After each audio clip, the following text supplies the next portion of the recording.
It is the end of June, and the 4th of July is this weekend. I cannot believe that. And now we're talking about school and dates already. You know that for some students and teachers, the first day of school we're talking about is less than 2 months away. And the school districts are already working out plans for the fall because we really don't know what the virus will bring yet. WMER 2 News' Abby Isaacs explains some of the options that are on the table. It sounds like a lot of local school districts are considering a hybrid model with a complete virtual option and split in-person school time that prioritizes students that need a little extra attention. But nothing is set in stone. It's a summer of uncertainty about how the coronavirus will continue to spread, about how it will impact people, businesses, the upcoming school year. We all hope that we can have students fully back in the classroom as soon as it's safe and possible to do so.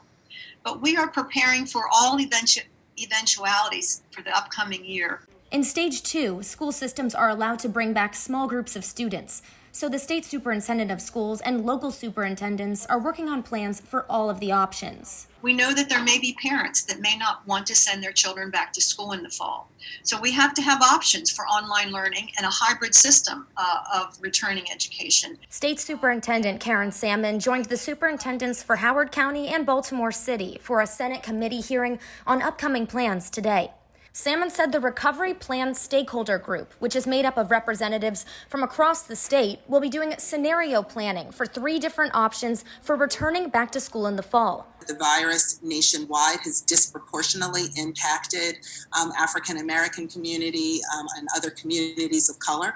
And so we are hearing from our local families that they actually want a virtual option, and they want very detailed hybrid option that takes into account the particular vulnerability of a large number of our students. So a popular model is the hybrid, with an all-virtual option and options for alternating in-person school days, with some looking at prioritizing students who need more in-person assistance. This will likely be our students with disabilities, our English language learners, and students who have had little or no internet access during this past spring. While making sure all students have access to a completely virtual model if needed.